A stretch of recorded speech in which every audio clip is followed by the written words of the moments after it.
Welcome back to the Shift to Freedom podcast. I'm Ben Eastrom here with Clayton Olson today, and I'm actually really excited to talk about this one today because while I know about this model, I don't know about it very in depth. And so I'm really interested to have this conversation and kind of see what your thoughts are on the victim triangle. And what do you call it? The empowerment dynamic is the flip side of it. So we'll kind of touch on both of these. Yeah. If anybody wants to look it up, it's called the dreaded drama triangle.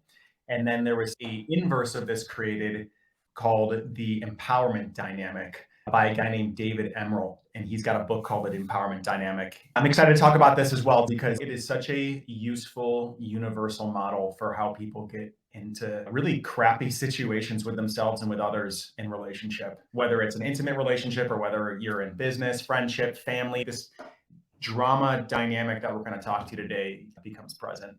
Yeah. How would somebody use this thing? If we were to notice this thing that we're about to describe and talk about, what does one do with it?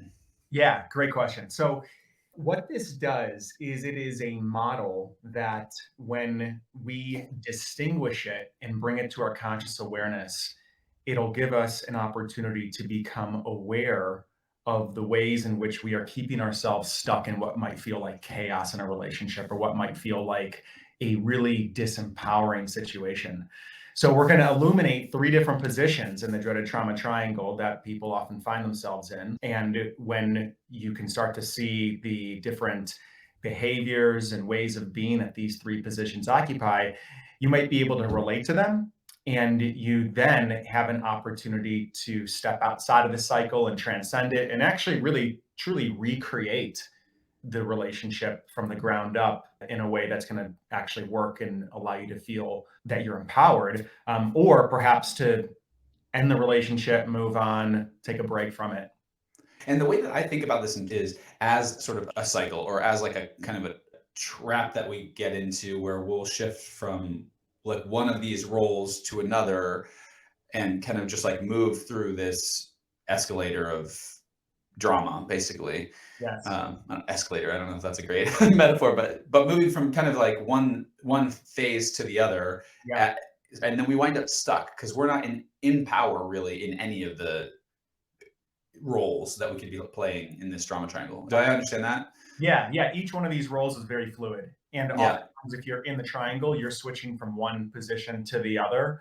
And each one has its own experience of pain, an experience of suffering. And then I also want to just hold space because it's come to my awareness lately that it would be useful for me to do this, especially in a lot of the podcasts. But I do want to hold space that there's no judgment. If you're playing this game in your reality, it's okay for you to be exactly where you are. This is an adaptive strategy that we figure out as we kind of evolve as human beings. And it's there to serve a purpose for you. We can go into a little bit of that. You're not doing anything wrong. It's just there's another way that you could think about things that might feel a little bit more full of choice for you. And so we'll be talking about that today. And what you're doing such a great job at representing here is in some ways like the first position, which is we can call it the victim position. So if you're listening to this podcast and you start to feel like a victim to some of these ideas, you feel blamed and persecuted, to pause for a moment and notice where the drama triangle might be happening right now in the podcast, and that there's an opportunity to get really curious about that. Awesome. And it's while you're speaking, so I'm just noticing how universal this is. I want to also say that this is something that I really love to educate my coaching clients on when we begin our professional relationship, because it really helps us start to sidestep and notice the territories of disempowerment even within our relationship that would stifle the growth or stop us from really achieving the success that we're both setting out to create. Really useful. So will you break it down and just kind of like explain for us the full model of the triangle and what are the different positions and how do they kind of work? Sure, I will do my best. So this is something that I learned in a transactional analysis course that I took that was part of some NLP training about a decade ago. And this drama triangle was developed by a guy named Stephen Karpman in the early 1960s. And I think it was part of transactional analysis at that point, but it's a lot of psychotherapists know about this model and use it as an overlay for relationships. So the three essential positions that one can find themselves in, and what it might be helpful for is if you are listening to this right now, this podcast, maybe think about a challenging relationship that you're in currently. something where it doesn't feel like it's necessarily working the way that you would like it to, or that you get some type of negative experience in your body when you think about the relationship. Maybe you're stuck in a pattern that's unwanted. Just kind of evoke that now, so we have an idea of a place where we can start to categorize some of these positions into. So we've got three different positions. The first one is victim. And if we would look at this as like a triangle, so imagine like an upside down triangle, so a triangle pointing down. At the bottom position, we have victim. In the top left position, we have persecutor. And in the top right position, we have hero. Okay, I've also heard the persecutor called villain sometimes. Yeah, persecutor, villain, yep. And then over to the right, we've got hero or savior. Savior, champion, Yep. yeah. And then we've got victim at the bottom. So the victim, if we're going to talk about that position for a moment, just in summary, the victim is the person who feels truly at effect of a circumstance or a person. There's a way As opposed to at cause of the yeah, circumstance. exactly. So things are happening to me. Things are happening to me. This person is doing this thing to me, and it's all my fault, or it's all their fault. They're in this paradigm of blame, a paradigm of feeling like there's not anything that they can actually do to really switch the situation themselves. And so life is persecuting them, a person is persecuting them, a circumstance is persecuting them. A history, like something that happened from childhood is Yeah, persecuting them, like a situation that existed. yeah, some type of obstacle that they don't know how to overcome is persecuting them. And what they're looking for, what they believe is the answer, is for a hero or a savior to come along and give them the necessary answer. That something outside of them will come and basically save them from their circumstance, save them from their history, save them from whatever dynamic that they're in, and they'll finally be okay again. Now, what's interesting is that the victim position actually ends up, and this is an interesting way of saying it, but they're creating these other two positions. They're being who they're being. They understand is that they're looking out at the world, and it's almost like they're sorting the world in this kind of binary way, where they're seeing situations that are threatening and persecuting them, and then possible people and other things that might save them. So it's like we could even look at this around like give an example, could be something around like money. You could look at your lack of money, and that maybe capitalistic society or something in this nature is the persecutor. And I hear this a lot. It's really interesting. That Yeah, exact example yeah. And if in I the realm of business, you know? totally right. And so this circumstance, this context is persecuting me. I'm a victim to it. And here's what I need to fix this is maybe I need more money, or I need this position, or I need this certain thing to happen outside of me to save me from this persecuting situation, circumstance, person, and then I'll be okay. And it could be anything, right? Like anything that you've identified as being like this kind of savior on this. So it could be that golden strategy, the magic bullet that you find to solve the money thing, like the tool for business, or it could be the government having some kind of policy or something that comes in that saves us, or it could be like really anything at all. It doesn't have to be a person necessarily. It could be anything Yes.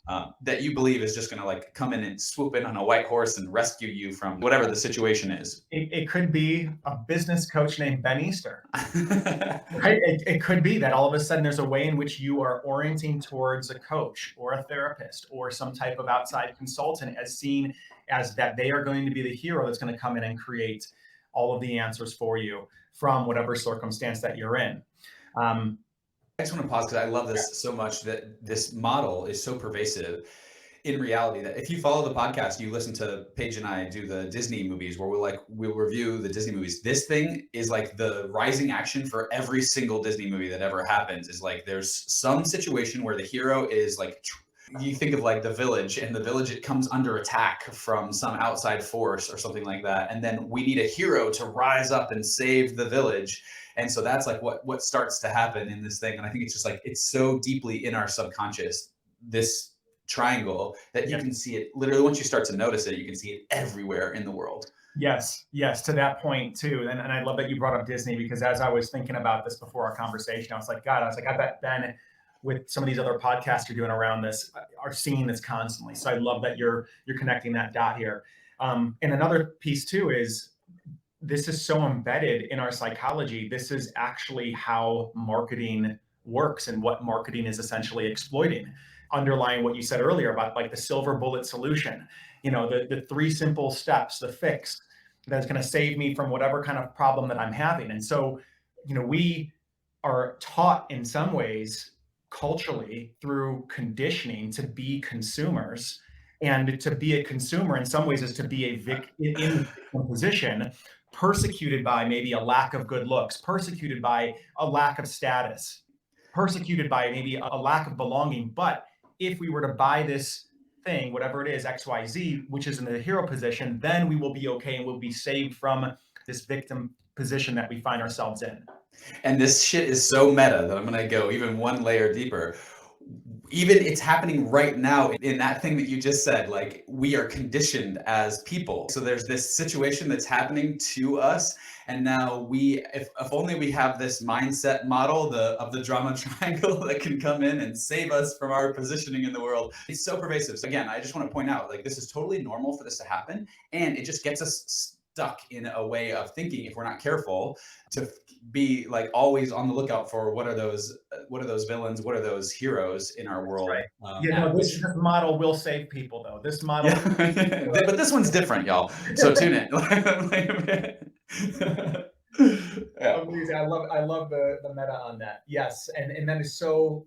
Just again, how I think it's ubiquitous. It shows up just everywhere, all over the place. Everywhere around, just how we relate to things outside of ourselves as being the answer. I'm thinking literally everything. Like, I've got these books in my background right here. You know what I mean? And it's like each one of them, it's like, you have this problem, we have this solution. And it's like, that is kind of the model of the way that our minds, I think it's part of how we're built to process the world, I think, in some ways. So totally.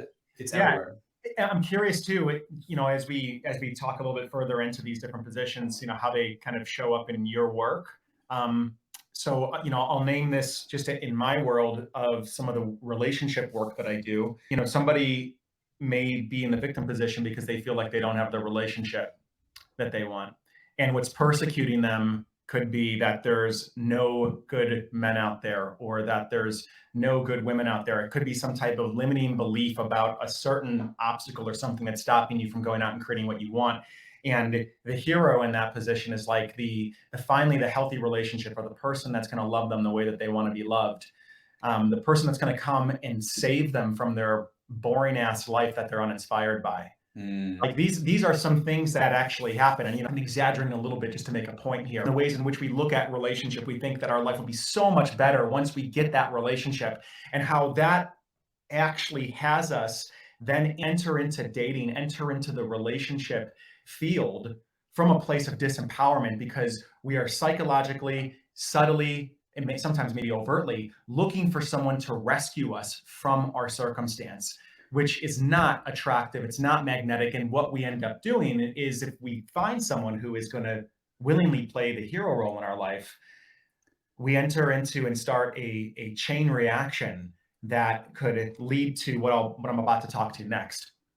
Great. Awesome. So the next piece here is, how does one switch between these different roles? So let's talk about the persecutor. So the persecutor role, if it is embodied by a person, it might be, this position is in some ways casting blame. There's no responsibility. The general orientation towards the victim is, you're not okay, and whatever you're doing is not enough. You're not enough. You're not doing well enough. You need to do these things. And if you don't, there's something wrong with you. There's something wrong with you regardless. And the only way to actually restore yourself is to do what I'm telling you to do. And then the hero signature plays into the victim by saying, no, it's not your fault. And actually, it's not your responsibility. And I can come and save you and basically do the things that you would do for yourself. I will do these things for you and take the work and the responsibility off of your plate. And the pain and the suffering. And the suffering, right? Which actually then just reinforces the powerlessness of the victim. So the hero is swooping along. The hero is not okay with the victim feeling not okay. And so the hero in many ways sacrifices themselves, disempowers the victim further. We can see this also happen in codependent relationships. If you've got somebody who is has an alcohol addiction or any type of addiction, some type of destructive behavior, the codependent slips into the hero position and they is trying to save the alcoholic or save the addict from themselves by overcompensating for that one's behaviors, trying to help them avoid hitting any sense of rock bottom that might bring a sobriety and clarity that would ultimately change their life. There's a way in which the hero is constantly trying to insulate the victim from the reality of their own consequences. I love that example because then you can see how the cycle can perpetuate itself then that way. The example that you just gave, if there's like not that sort of rock bottom moment or that like coming home to oneself period, because there's always been something to insulate from it, then you could see how we never quite get to where the victim becomes the hero in that way. Yes. And when you say hero, do you mean in some ways like the kind of creator or the agent? I mean the power Oh, source rather than yes, the cause rather than the effect in the yes, reality. Yeah. yes, Yeah. yes. So I don't mean, yeah, hero and not in the lingo that we're talking about, but I do mean in like they're the hero of their own story is Right. the sense that I meant it in. So what David Emerald would call that position, what you're talking to, just so we can kind of foreshadow it a little bit and make sure we're using the language or it doesn't get mixed up, is the creator position. Cool. So how these positions switch. So the hero is there saving the victim, enabling the victim's powerlessness. And then suddenly what might very well end up happening with the hero is the hero sacrifices and gives and tries to save to no avail, carries the weight of the world on their shoulders of this other person's reality, trying to fix them. And then suddenly they start feeling like a victim. And they actually Mhm. turn the victim who they're trying to save into the persecutor of their position because they can't get out from underneath the responsibility that they've taken on their shoulders to continue to save. So now suddenly they start feeling victimized by the victim's circumstance and problem. And Yeah. the victim moves to persecutor and they move to victim.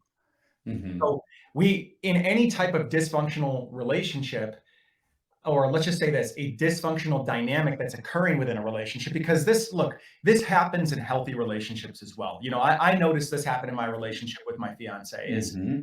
like something happens that we're not necessarily taking an empowered dynamic around.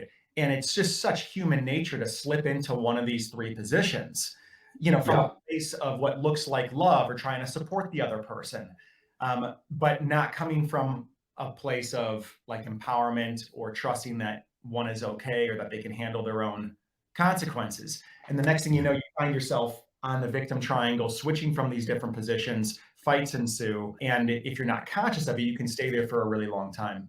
I just see this happen in any type of relationship drama that someone is bringing to me that's happening with their partner. This dynamic is almost always present. Yeah, it doesn't have to just sound like a fight. That's not the only way that this manifests is like, aggressive tension. It can also be sort of an unfulfilled feeling, almost like a complaining sort of energy. There are different ways that this thing shows up. Um, or resentment is another way that this can show up and manifest. And it's anytime you're really having that dramatic experience in a relationship, I think look to this model and see if you can identify what role you're playing right now, what position you're playing in Yeah. the drama triangle. Can you open that up a little bit more? I think what you're saying is so important around this piece of like where it might not be this active fighting where these roles are so clearly distinguished, but rather it's some way in which you're in the relationship and maybe you're feeling unsettled, unsatisfied, or resentful. How do you see these positions playing out in that? Yeah, I think like resentment is a really clear example because for me, this is what the model looks like. So we have responsibility or we're out of responsibility. And that is like, there's kind of this twin role. As we continue this conversation, I want to talk more about, does anybody ever think that they're actually in the villain position? But it seems like the villain is always necessarily someone else. Like I think like even in Disney movies, like the villain is always like on some kind of quest for what they think is a better world, like immortality or whatever it is. Mm. The thing that I'm saying is like we're in this position where when I'm resenting someone else, my partner, my business partner, the public, the market, the capitalist society, whatever it is, where I'm having this like experience of resentment, what's happening is anytime resentment is showing up, I have some value that's not being experienced in my reality. And I haven't like set or exerted a boundary for myself. And I'm like making it about some other experience, some other situation, some person, some whatever. And that is where I am the victim and there is a perpetrator, there's a villain out there somewhere. Mhm. And so that resentment piece, I think, is a clue to like kind of say, oh, this thing is happening. Or if it's like, oh man, it's never enough for you. That would be another way that this would show up. Like, oh, there's nothing. It's never like nothing ever satisfies you. Would be a victim stance to take. Where now we've got a perpetrator, and so I think that it's subtle. It doesn't. It's not always like just fighting. It can Yeah, sometimes be just like a very unsatisfying dynamic that exists in a relationship that is also rooted in this drama triangle. totally. Yeah, love it. And it's super important distinction there. Because in some ways, what I hear you also saying is that you might find yourself in this dynamic almost secretively, like Oh where yeah. like this just internal struggle that you're in where you keep slipping from victim to finding yourself maybe being the persecutor of the person in your relationship. I've noticed that this in my relationship where sometimes I will slip into the persecutor of my partner. And Hmm. what's ironic about it, and this speaks to something you said earlier, do we ever actually identify as the persecutor? Are we actually identifying as maybe like an active Victim. victim? Yeah, where it's like I'm Oh, trying to get someone to change so that I can be okay. But to them, I'm coming off as a persecutor, and I'm totally acting like that because they need to change in order for me to be okay. interesting. I see this in my own relationship that I'll be like, oh well, if only you could see this thing differently, then all of a sudden you would feel more empowered. So even though you might say trying to get you to change or something like that, I can see how that would be like the villain in one of these Disney movies, thinking that I'm like for the good of the world, but meanwhile I'm perpetrating against a victim in the world. So it's like there's a fine line in the felt experience between the savior and the perpetrator. Yeah, And when you're showing up as one versus the other, it's all a story, but yeah. There's a fine line, and it's all a matter of perspective. And I think the commonality amongst all these positions is that there's just a powerlessness that goes along with them.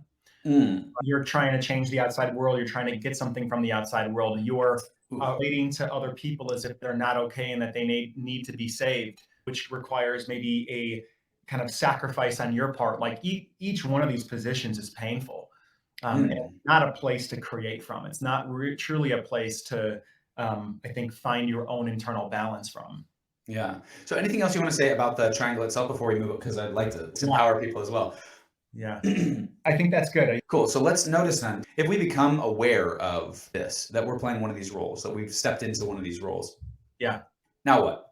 Now I'm going to start drawing on a little bit of David Emerald's writings, which he's an author that wrote the book called The Empowerment Dynamic. So he's taken the dreaded trauma triangle that is this kind of inverted pyramid, and what he's done is he's flipped it up. So now it's pointing upwards above it. And essentially what happens here is when we transcend this victim triangle, there's an opportunity then to move into these three new positions. So the persecutor turns into the challenger. The hero turns into the coach. The victim turns into the creator. Okay. Cool. And so what's happening here, the way that I understand it and the way that I've explained it to the clients that I've worked with and uh, kind of my own understanding is that when the persecutor moves to challenger, for instance, the challenger is more coming from a place of, I know that you're okay. And I'm not assuming that you're not okay. And I'm actually relating to you as if I know that you are the creator of your own reality. And so Mm, therefore, there's nothing that you need to do. There are challenging invitations that I might be offering to you to take a look at. There may be ways in which I am inviting an excavation of learning through the statements and the invitations that I might give you, the ways in which mm, I'm inviting you to push your edge, but I'm doing it from a place of actually trusting in your wholeness and completeness and ultimately that you're okay. That there's mm, nothing, I'm not attached to you doing anything that I'm actually asking you to do. Like the persecutor. The persecutor is like, I need you to do this. I need you to do that in order for me to be okay. The challenger is just simply taking on an intention of learning and expansion and growth as they mm. offer these invitations to the creator. That's interesting because well, go ahead and flesh the rest of it out because I have a hypothesis and we'll Yeah, talk I'd about love to hear it. I'd love to hear it. Okay, so the it. hero moves into the coach. And now what's happening here is once again, the coach is not relating to this new position as if they're a victim. The coach is relating to this person as if they have all the answers inside of them. They are whole and complete. and that this is just a matter of helping them get in touch with their own resourcefulness and beginning to, with inquiry and with questions, helping them to excavate truly what it is that they want. Not what they Mm, don't want, but what do they want? What do they want to create? What is the North Star that the creator wants to start orienting towards? And asking questions such as, what will having that do for you? How will you know when you've got this? And helping mm. them begin to craft a vision and create something that they want intentionally versus what the victim's doing, which is kind of falling into this default mode of living into a nightmare of what they don't want, Mm, complaining and feeling victimized.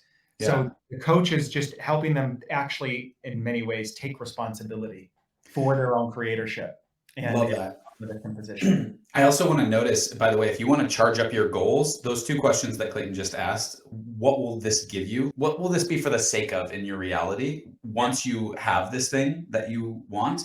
And then how will you know when you've got it? Start asking yourself those questions about any goals that you have in your reality, and they will become turbocharged. I think it's like a really powerful frame. So I just wanted to like highlight that and double click on it for a second. Great mark out there for sure. And so the victim moves into the creator position. And this is one where the victim actually begins to realize, not from a place of blame, but from a place of truly recognizing that they are the architect of their experience. That Mm, they are the common denominator across all of the unwanted experiences that they're having. And that when they realize that and they step into that, they also realize that if I'm the architect of it, then I can also be the dismantler of these unwanted experiences that I'm creating. And so the love victim that. moves into the creator and starts to really ask the question, okay, how am I creating this current circumstance? What is my contribution to the dreaded drama triangle that I've been in? How am I actually keeping it alive? How am I consenting to, allowing, and creating this dynamic to occur? And then moving into, okay, great. Now, what is it that I want? What do I want to create? And this is where I just want to jump back into the very first thing I said in the podcast. There's nothing wrong when you are creating and architecting these situations that are happening in your life. You are fine. This is just a way of looking at these things in a way of empowerment rather than as a result of your reality. So if you find that you're the architect of these situations in your life, you're not bad, you're not wrong, everything is fine. This is just a different way of looking at things so that you can stand in your own power a little bit more. Exactly. It's through the back door of responsibility, we are allowing ourselves to actually get out of a place of powerlessness and move into a place where we can start to ask the questions that are fundamentally going to change our experience and help us start to shift into and create healthy dynamics that are born from a place of intention and love and freedom and clarity. Yeah, versus toxic dynamics. Yeah, because that's the thing. Like, if you find that you're creating these things in your life, this is what the really cool distinction I think here is. Yeah. If you recognize, if you come to realize that you are the architect of these situations in your life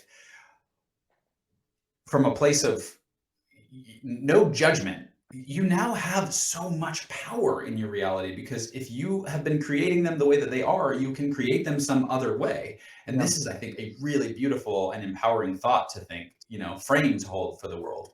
totally. I would love to put an example out of this playing out in both the bottom triangle versus the top in Right? a client situation. I'm going to share my hypothesis before you do that because I want to see, then we can play together to see if it works. So my hypothesis is that the difference between the victim triangle and the empowerment triangle is that the belief that the person at the center of it, the victim in one case and the creator in the other, is whole, resourceful, and complete versus fundamentally lacking something in the world. Okay. And that's my hypothesis, is that is the fundamental distinction between the two triangles. That's what flips the triangles. Yeah, I think that's correct. What you're speaking to is this kind of core assumption we're making about ourselves Or others even, and right? others in life. Exactly. Yeah. Is everything perfect or is everything fundamentally broken? And do I actually have a say in how I experience anything, or am I just completely victim to it all and I just have to, roll with the punches? Life is a war zone and all I can do is survive. There's so many different types of beliefs that go into crystallizing and holding in place a dynamic that's not working for us. And so as we start to excavate these and we really start to see the scaffolding by which our experience is born, we can start to shift it and change it. Let's talk a specific example. An example that I had of this is a client that I was working with who is an executive, and he's got a couple people on his team. And one person on his team, he noticed that he kept feeling that he would switch between the hero and the victim position in this dynamic. So he would go into the hero mode where he really wanted this individual on his team to succeed. But what he would find is that he would start to overcompensate for this person's lack of capability, lack of skill, lack of attention, lack of presence to the work that they're doing. And so he would be swooping in and saving them around their work.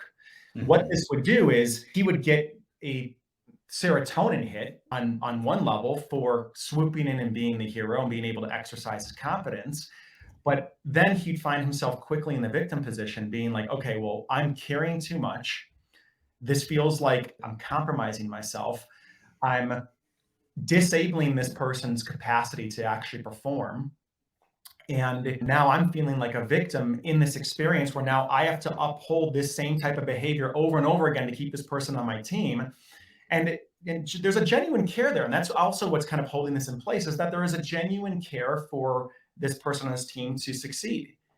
Now, when we started to identify the vacillation between these 2 points, the hero and the victim, we realized that we needed to start to move into this upper part of the triangle, which is moving into the creator and being the coach.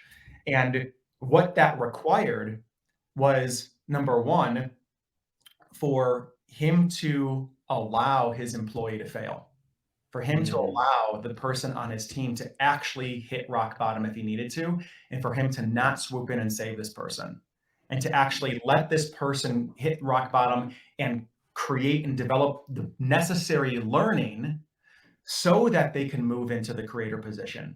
And that's something that's often misunderstood, is that, going from victim to creator, it might not be just an easy mental switch. It might actually require one to go through the gauntlet of actually failing and finding their feet underneath them, having created a new decision, and then stepping into being the creator from that point, taking responsibility for certain consequences, and then stepping up in their life.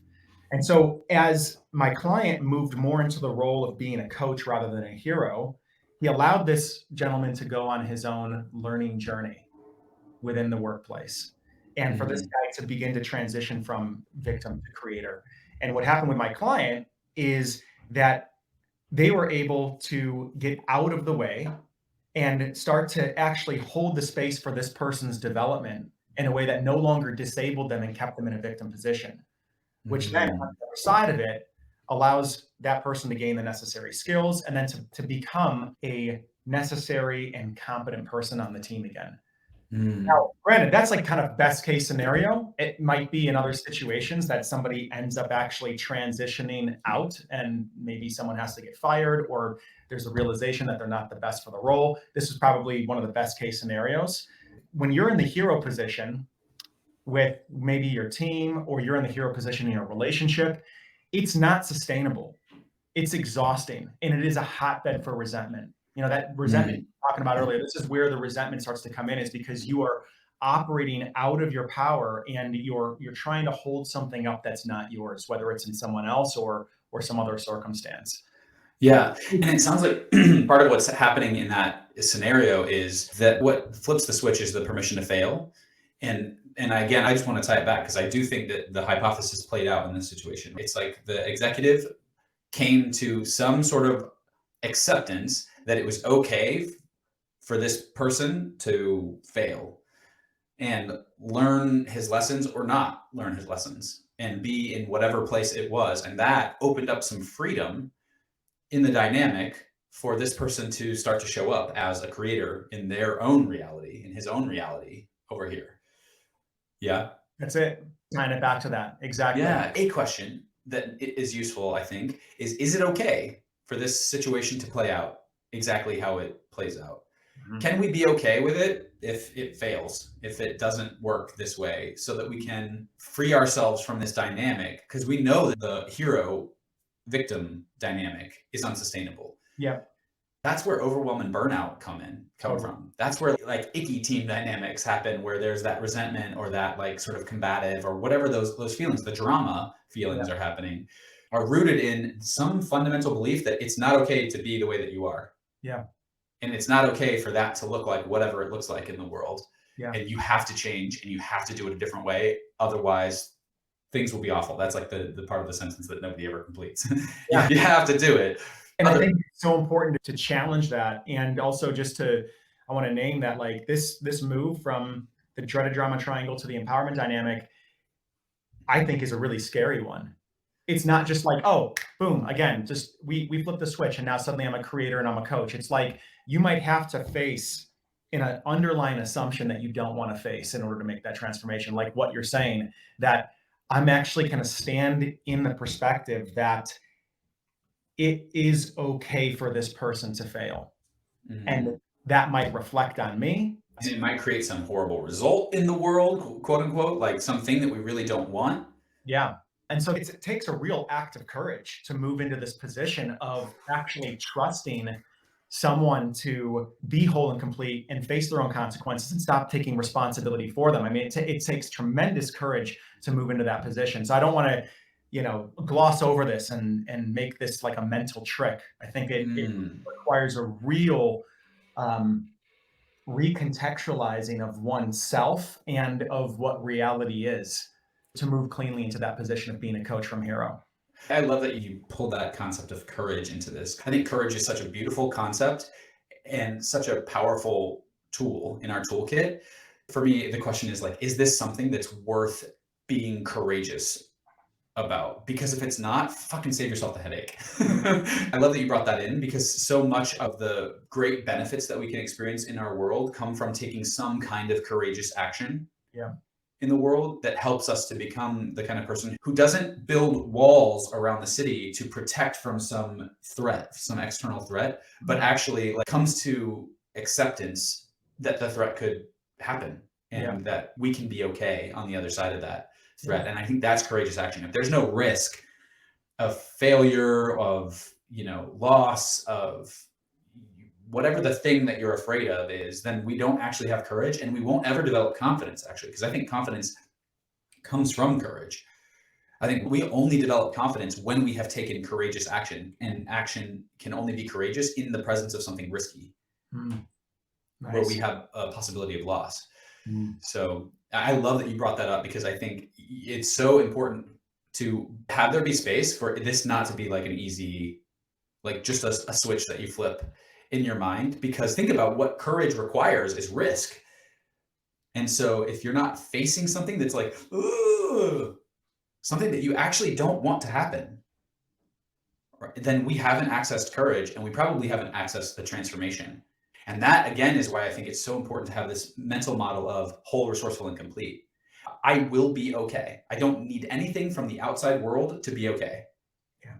And that's, I think that is like an access point to kind of access courage a little bit more readily. What's coming to mind is that what keeps people in and what keeps myself when I find myself in this dreaded drama triangle is there's a fear that's present. There's a Mhm. fear that keeps me in the loop, and that finding out almost the exact place that I don't want to go, right? Like, what is it? Enter the, Yeah, yeah, Joseph Campbell. Yeah, yeah, the treasure that you most seek is in the cave that you most fear yeah, to enter. exactly. Yeah, that's actually a step in moving into the empowerment dynamic is going into the cave that you don't want to go into, which might be surrendering to something, not from a place of resignation, but right, like surrendering control, surrendering trying to control others, and moving into a place of like really taking radical responsibility for your part in creating the very thing that you don't want, and then having the courage to dismantle that dynamic that might lead to a loss of approval, validation, or require Identity. others identity, exactly. And it might require others to change the way that they see you and change the way that they dance with you to be in relationship moving forward. Yeah, and I think the fear is almost always a fear of loss. Like it's a believing in some kind of lack in the world. That there is going to be a situation, or that there could be a situation where you won't have enough, where you won't have something that you want in the world, Yeah. and that can be a state in existence. And that's why I think that this model of whole, resourceful, and complete, like if you actually come to understand that you have always had enough exactly as you are right now, not in some sort of esoteric philosophical way, but like you are here right now listening to this. And if that's the case, everything has always worked out somehow. You are here, you are whole, resourceful, and complete, all within yourself. Yeah. To find whatever the thing is that you're looking for in the world. And I think that can be like a really useful distinction if we can come to remember that, and remember that there's two forces in the world, love and fear.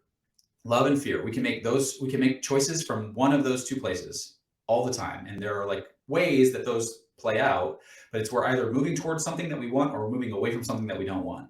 And that's like kind of the essence of human motivation. And that's where the two different triangles come from. Yeah.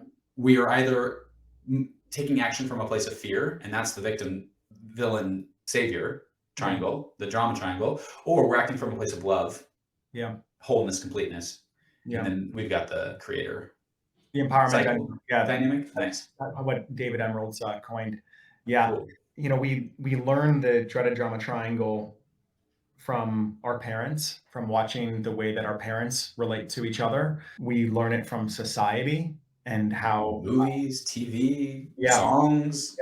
And we also learn it from just, I think, being a dependent child, where we do have things that are occurring to us that we feel that we need to be really saved from. We are dependent entities where we crap ourselves and need to be fed and could suffocate in the blanket if we roll over the wrong way. And it's like there is an element of our parents playing a hero role, and where we feel victimized and maybe persecuted by our environment. And I think it's to say that this drama triangle is there with good reason, because I think it is accurately described and has provided maybe some meaning to like early childhood situations that created shock and confusion. But this is an invitation to really grow up and be an adult rather than a child in terms of how we relate to the world. Is that if we are in the dreaded trauma triangle, in some ways we are operating from a standpoint of being a child in our lives. Yeah. And I'm not talking about being like a pure child of like open to possibility. I'm talking about immature programming, immature perspectives. And this is a call to move into truly adult consciousness, where we're sovereign individuals that have agency in our experience and in our relationships, and can step into the role of being a creator. Just so that we're not looking at this kind of dreaded drama triangle as like a fallen state, or maybe just understanding a little bit more of the origin of why it's there, so we can have more compassion and understanding for the purpose that it served. You come by it honestly. Yeah, exactly. Yes. As we invite people to move into these kind of higher tier levels of perspective around creator, challenger, and coach.